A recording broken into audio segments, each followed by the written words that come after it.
In the Bitcoin standard, Saifedean Ammous suggests that Bitcoin has the potential to become a new international monetary standard, similar to the gold standard of the 1800s.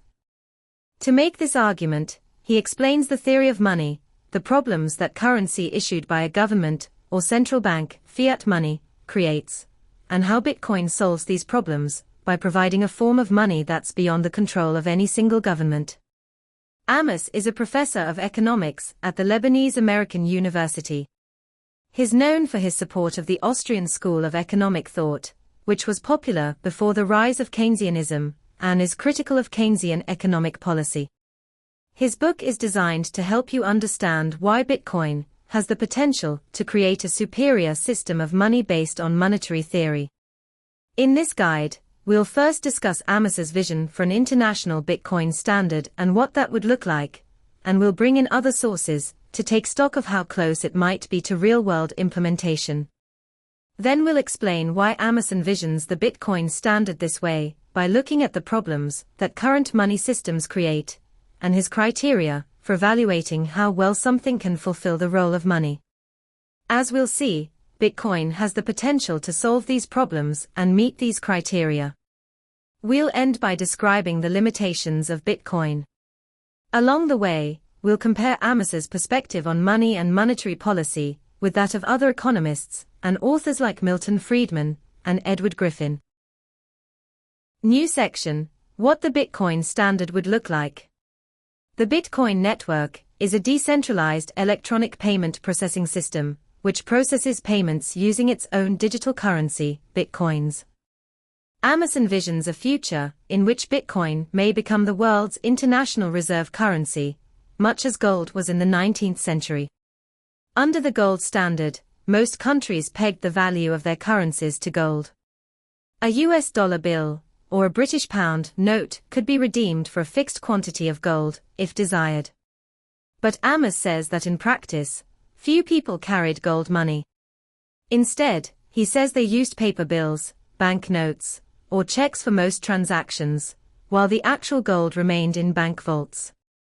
Of course, these bills, notes, and checks ultimately ended up in banks, resulting in banks owing each other money as their respective depositors did business with each other.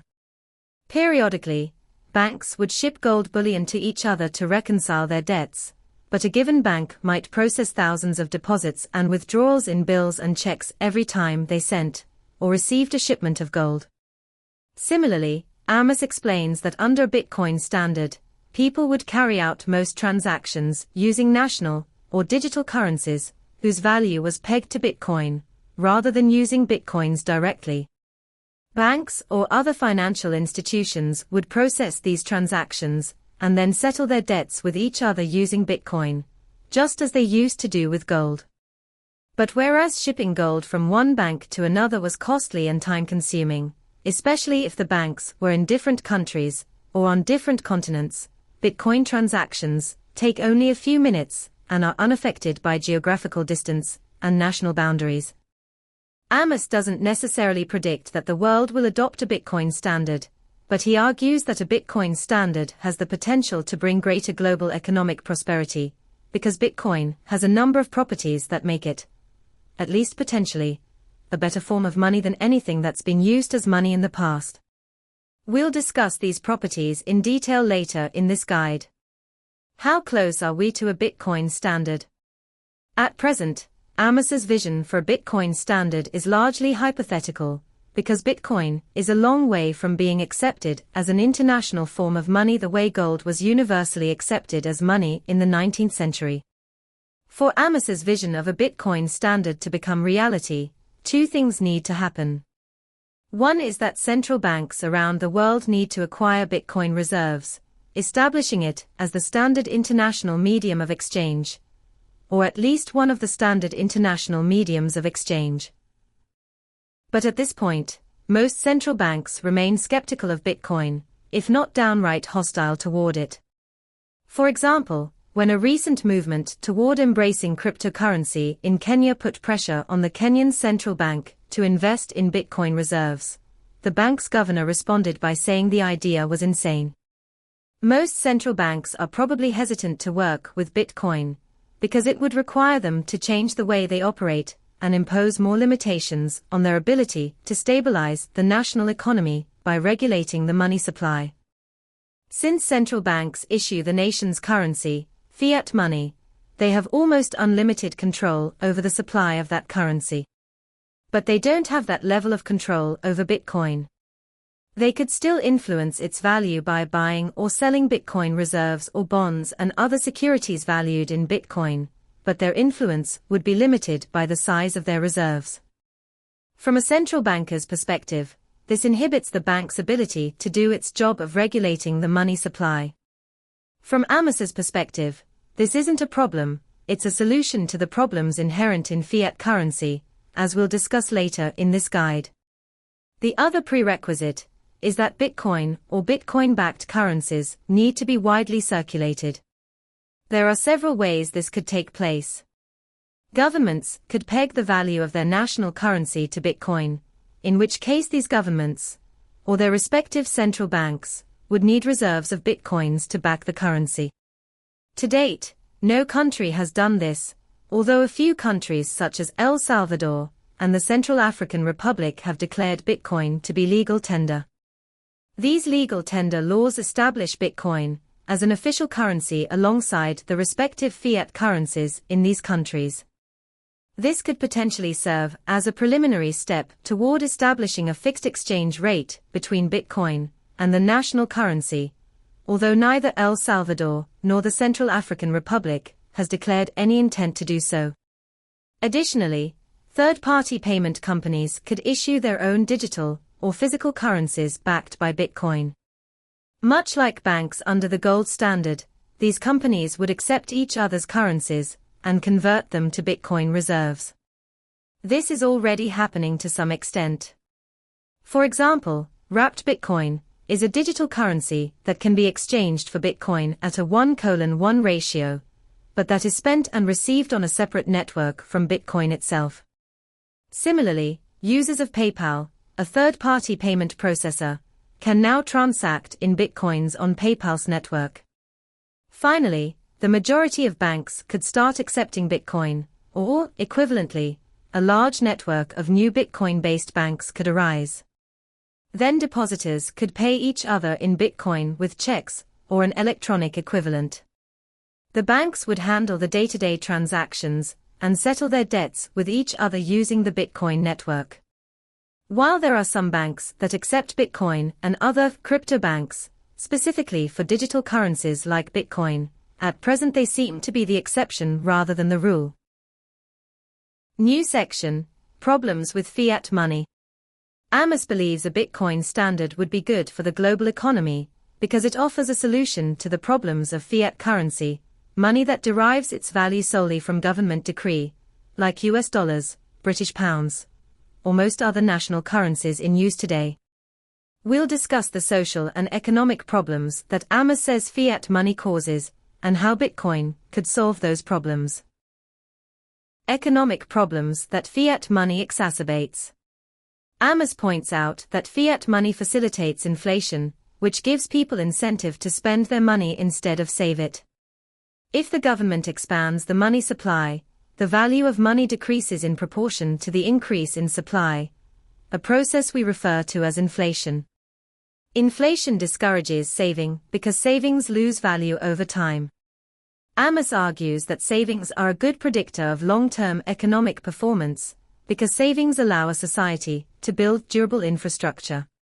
So, over the long term, a lack of savings leads to fragile infrastructure and poor economic performance. He also asserts that fiat money and the central banking systems that promulgated artificially lower interest rates, enticing people and businesses to borrow money for risky business ventures. This increases the fraction of business ventures that fail, reducing economic stability, increasing unemployment, and wasting resources. Short-form note: in The Creature from Jekyll Island, Edward Griffin elaborates on this principle. He explains that the practice of fractional lending, where banks hold only a fraction of their deposits on hand and lend out the rest, increases the money supply, which reduces the cost of capital and thus depresses interest rates.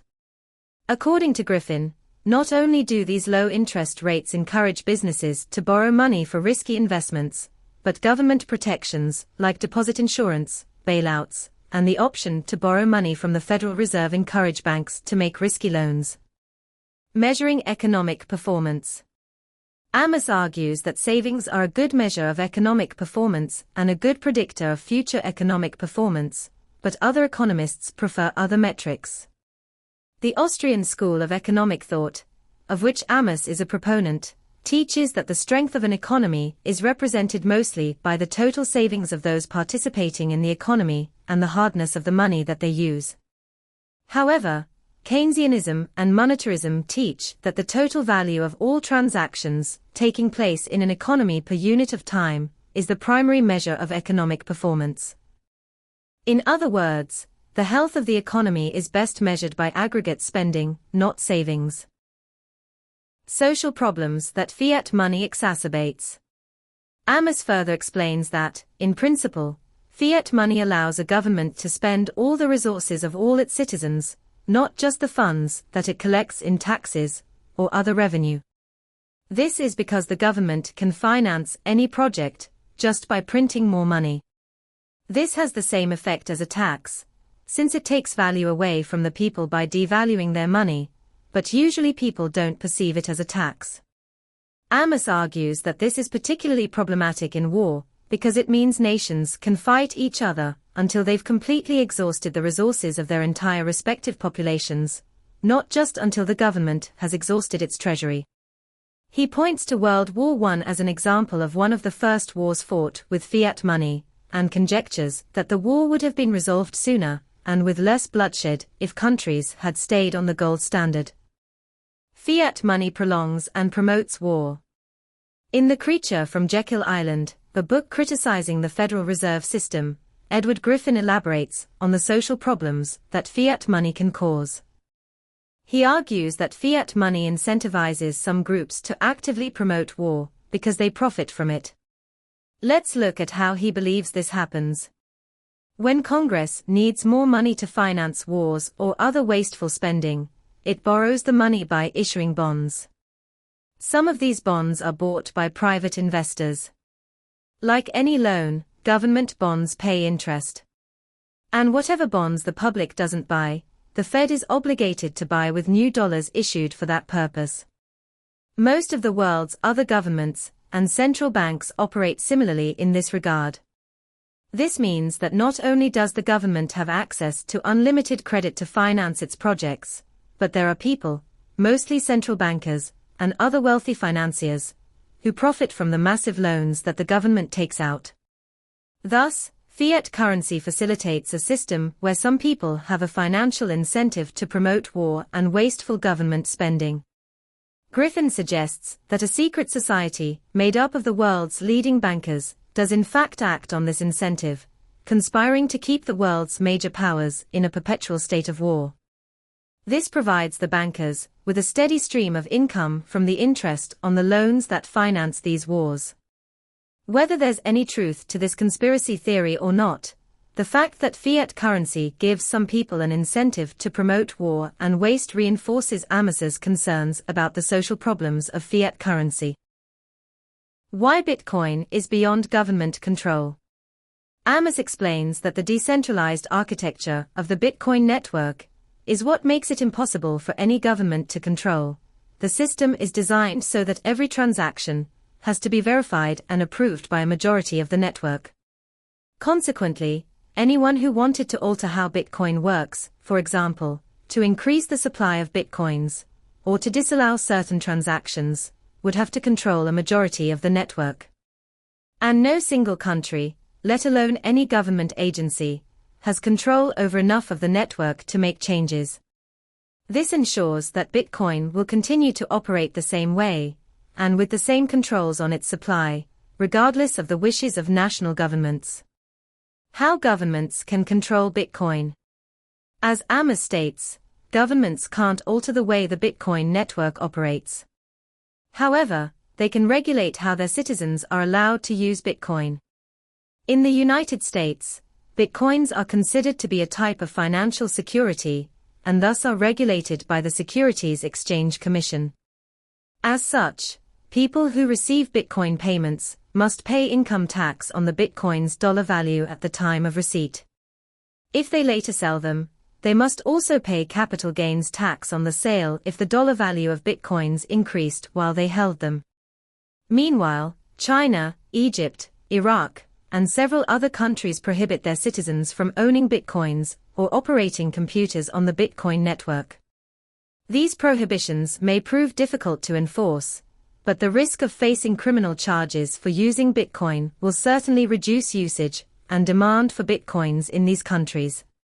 In principle, if too many countries prohibit Bitcoin, the remaining network might become so concentrated in one or a few countries that its decentralized structure would be compromised. If those countries then passed laws requiring those operating Bitcoin servers to implement new protocols, they could control the supply or other facets of Bitcoin. And in any case, Ammous's vision for a Bitcoin standard isn't likely to become a reality unless a majority of governments come to embrace it. Right now, some countries, like the US, may be moving slowly in that direction. But others, such as China, are clearly moving away from it. New section: Why Bitcoin makes good money.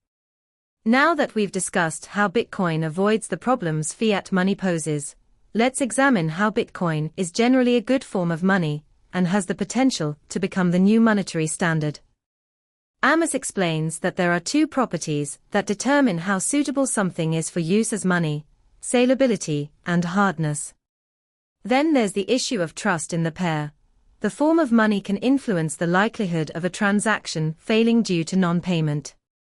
We'll discuss each of these factors in turn to show why Ammous thinks Bitcoin makes good money. Bitcoin has good salability. As Ammous uses the term, salability is the ability of something to transmit value. He says there are three dimensions to salability: scale, space, and time. Scale salability.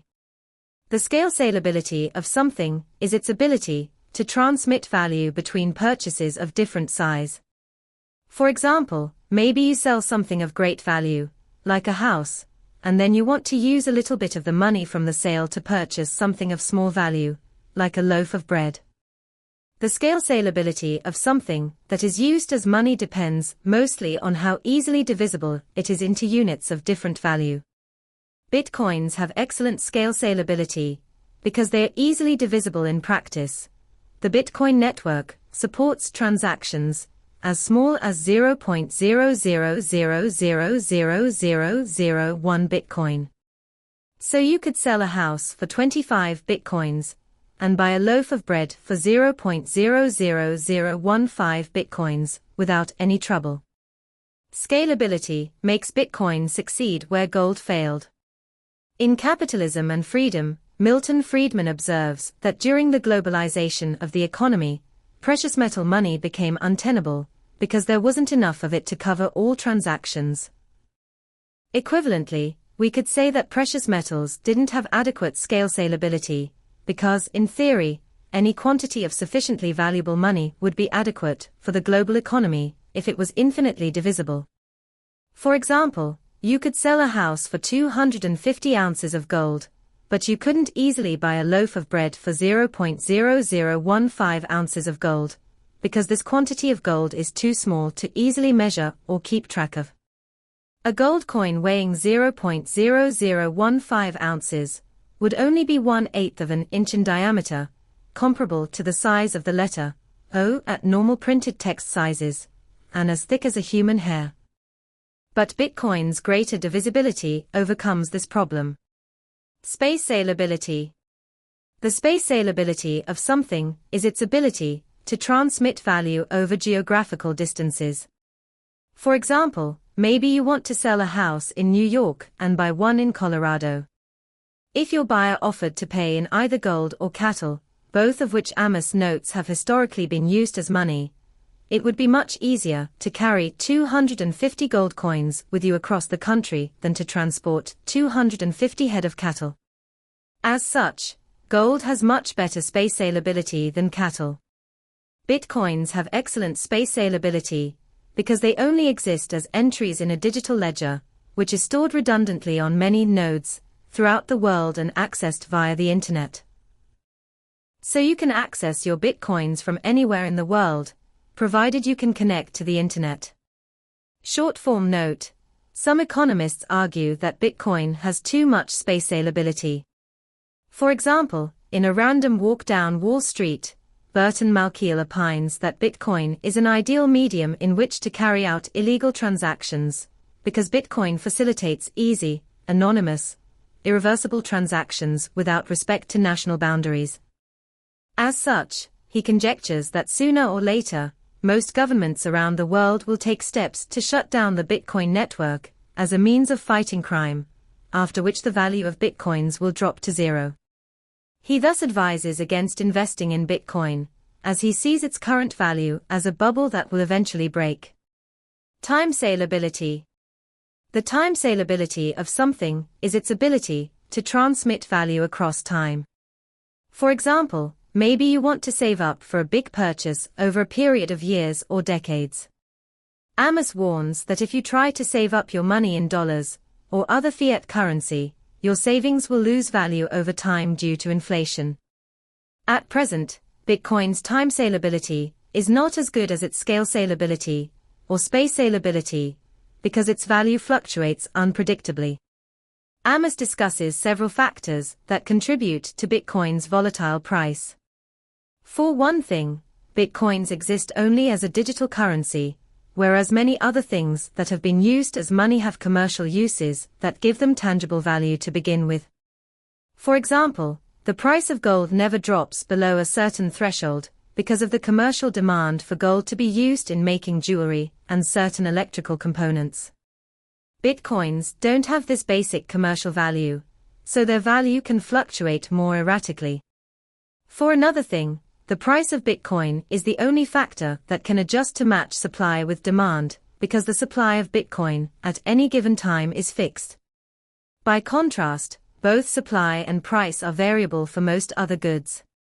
When the demand for a commodity rises, driving up prices, the higher prices motivate producers to increase production. This increase in supply helps to balance out the increased demand, so the price doesn't rise as much. So too, if the demand for a commodity drops, prices start to drop, and suppliers cut back on production.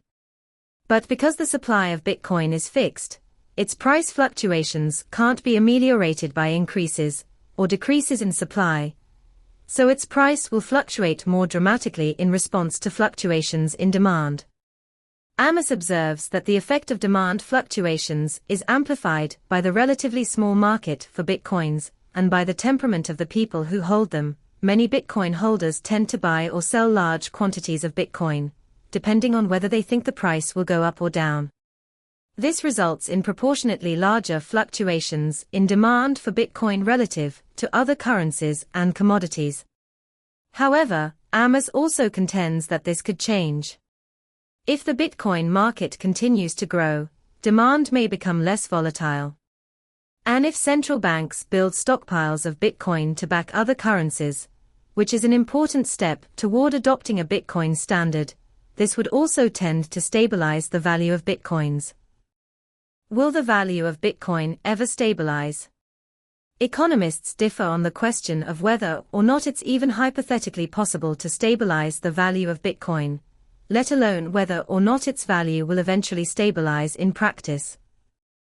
Experts argue that the supply and demand issues Ammous references are part of a larger ecosystem of influences that affect Bitcoin's value at any given time. Media hype and government intervention are two other significant drivers of Bitcoin volatility. They observe that when Bitcoin makes the news in a positive way, such as an announcement that a prestigious securities trading firm will now begin trading in Bitcoins, the price of Bitcoin tends to skyrocket.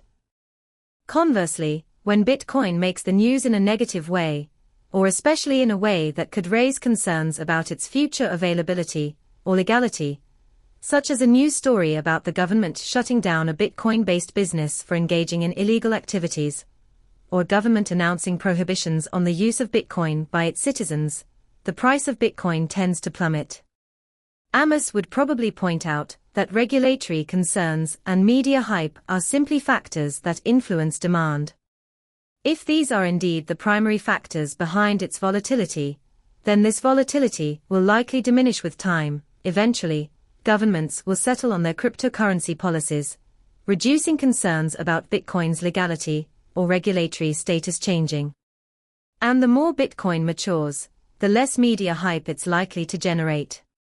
But others contend that Bitcoin's strictly limited supply makes it fundamentally unstable, arguing that the price volatility of Bitcoin cannot be eliminated without a mechanism to regulate the money supply of Bitcoins the way central banks regulate the supply of fiat currencies. One university team proposed creating an alternative cryptocurrency that would operate similarly to Bitcoin, but with an additional algorithm built into the code to monitor exchange rates and adjust the supply of the cryptocurrency to keep the exchange rates consistent. Others have created other cryptocurrencies and attempted to stabilize their value by backing the cryptocurrency with either fiat currency reserves, such as US dollars, physical commodities such as gold or real estate, or financial securities, such as stocks. Ammous would probably be skeptical of these solutions. As we've discussed, he is concerned that fiat money has poor time salability because of inflation. So cryptocurrencies that are backed by fiat currency, or whose supply is adjusted to maintain a consistent exchange rate with them, would suffer from the same problem and lose one of Bitcoin's significant advantages. Similarly, a cryptocurrency backed by commodities or financial securities would be only as stable as what it was backed by.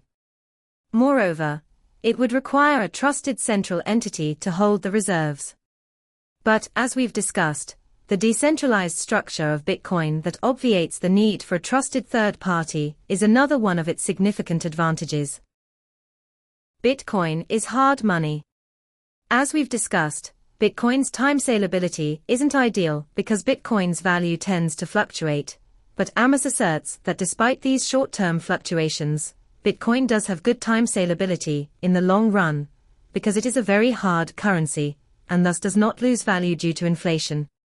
In this section we'll discuss the hardness of money, which is another factor that, along with salability, determines how good a type of money is. Ammous explains that the hardness of a type of money is the ratio of the total quantity in circulation to the maximum amount that could be added in a given amount of time, usually 1 year.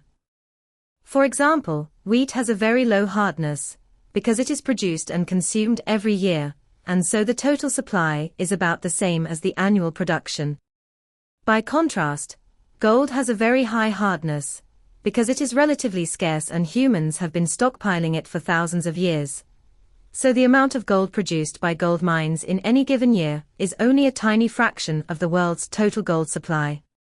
Bitcoin is designed such that Bitcoins are added to circulation at a predictable rate that is halved every 4 years, and will cease altogether once the total number in circulation reaches 21 million Bitcoins. Thus, Bitcoin has a high hardness, and that hardness will continue to increase until all the Bitcoins are in circulation, at which point its hardness will become infinite. Short-form note: as of 2022, over 90% of the 21 million total Bitcoins are already in circulation, and the rate of growth is about 328,500 Bitcoins per year, or 1.7% per year. For comparison, the world supply of gold is about 200,000 tons, and global gold production is about 3,200 tons per year, or 1.6%, so Bitcoin already has comparable hardness to gold. Hard money prevents inflation from redistributing wealth. Ammous demonstrates the importance of hard money by observing what happens to a society that uses money with low hardness. Over time, all the real value in that society goes to those who provide the supply of money.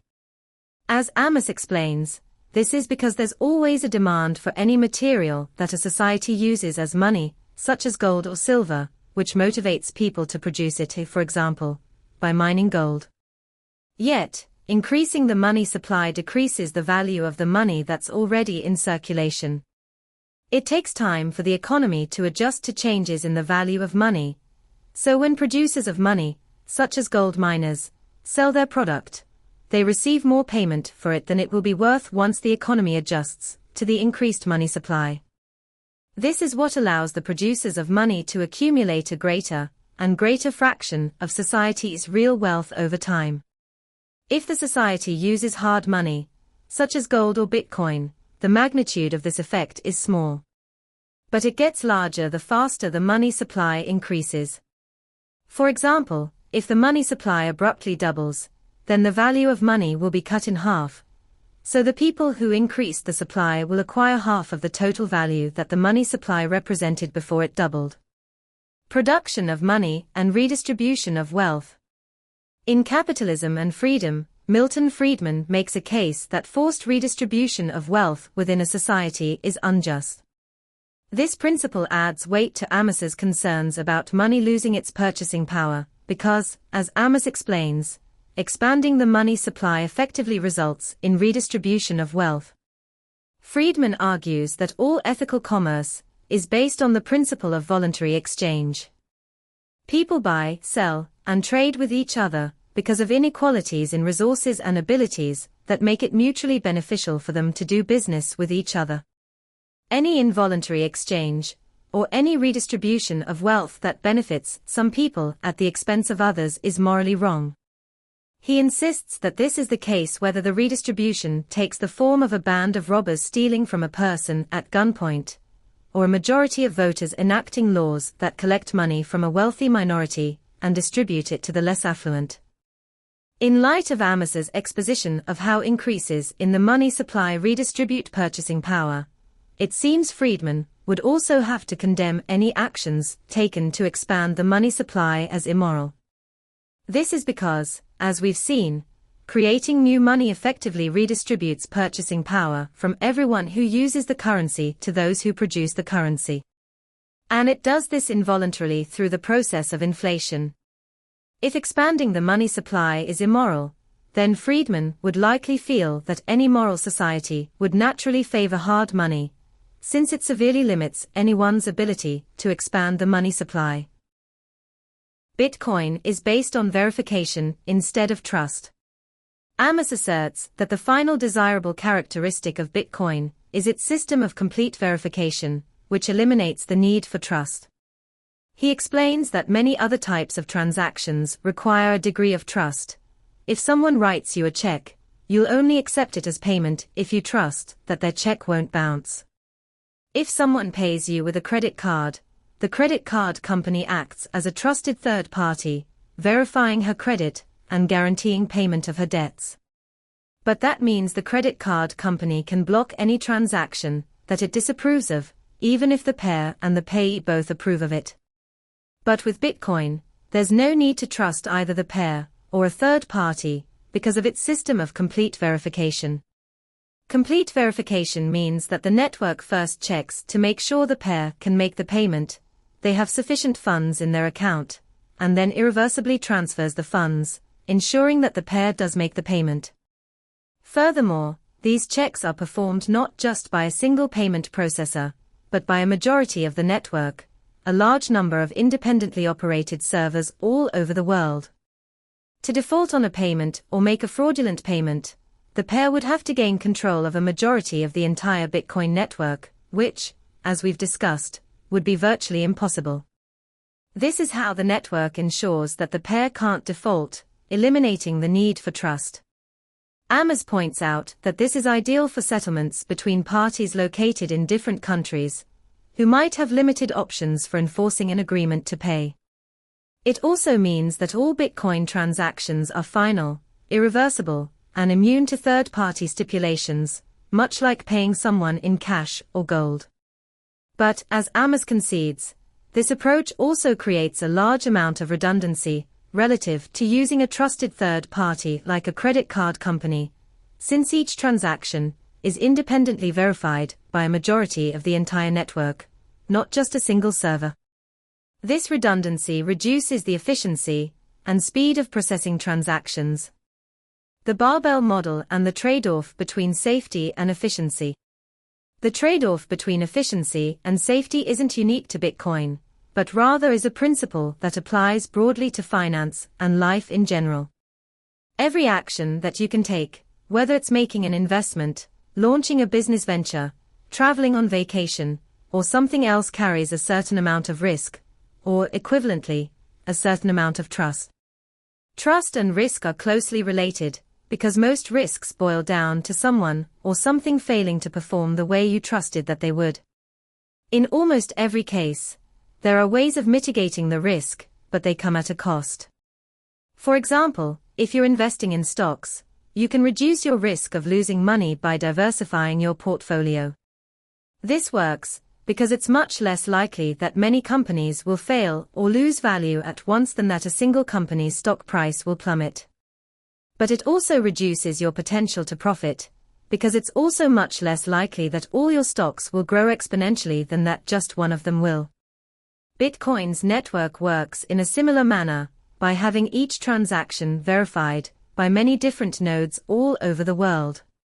It's possible that one person operating a node or even a cluster of nodes would try to falsify a transaction, but it's virtually impossible to get a majority of nodes on the entire network to approve it. There are many possible strategies for managing the trade-off between risk or safety and efficiency or profit. In Antifragile, Nassim Taleb recommends using the barbell model, where you organize all your assets, projects, and so forth into two groups, a high-risk group and a low-risk group, with the two groups kept at a distance from each other, like the weights on either end of a barbell. For example, you might invest 80% of your savings in low-risk securities like treasury bonds and term certificates, while you invest the other 20% in high-risk stocks. New section: What the Bitcoin standard doesn't look like. We've discussed the properties of Bitcoin that arguably make it an ideal form of money and allow it to solve some of the problems with common fiat currencies. And we've laid out Ammous's vision for a global Bitcoin standard in which banks use Bitcoin as an international reserve currency, much like they once used gold. But if Bitcoin is a superior form of money, why would only banks use it for settling their debts? Why wouldn't we all just switch to using Bitcoins directly? Ammous explains that there are two reasons Bitcoin will never be a global currency for day-to-day transactions. First, as digital transactions go, Bitcoin is slow. It takes about 10 minutes for a Bitcoin transaction to clear. If you're running a grocery store and have people in line to check out, you can't wait 10 minutes for each payment to go through. Second, Bitcoin can't handle a high enough volume of sales. The Bitcoin network can only handle about 500,000 Bitcoin transactions per day. That's enough to cover large balance settlements between banks throughout the world, but not enough to cover all commercial transactions. A single major credit card company may need to process hundreds of millions of transactions per day. These limitations are inherent in the design of Bitcoin, so scaling up the Bitcoin network as more people adopt cryptocurrency won't appreciably increase the transaction speed or the number of transactions that can be completed per day. Making Bitcoin faster. There are a number of possible solutions to increase the number of Bitcoin transactions that can take place in a given amount of time. One solution would be to change how the payment processing network operates for the purpose of making it more efficient and increasing the volume of transactions it can handle. Various people and organizations have developed other cryptocurrencies along these lines that compete with Bitcoin, but so far, none of them have successfully challenged Bitcoin's market share. For example, Bitcoin Cash is a cryptocurrency that is closely based on Bitcoin, but with larger blocks, meaning that more transactions can be added to the ledger at a time, and slightly relaxed security features. The Bitcoin Cash network should be able to process roughly 100 times more transactions per day than the Bitcoin network, but the time for an individual transaction to clear wouldn't necessarily be any shorter. Thus far, Bitcoin Cash isn't catching on. Due to lesser demand, units of Bitcoin Cash are worth less than 100th as much as Bitcoins. Another alternative is to add a second layer of transaction processing to the Bitcoin network, so that parties who are willing to trust each other can bundle all their transactions over a period of time into a single net transaction on the network. This is what the Bitcoin Lightning Network does. In theory, the Lightning Network has the potential to make most Bitcoin transactions almost instantaneous, and the number of possible transactions per day almost infinite. It remains to be seen whether it will ever be adopted on a large scale and work well enough in practice to provide a good solution.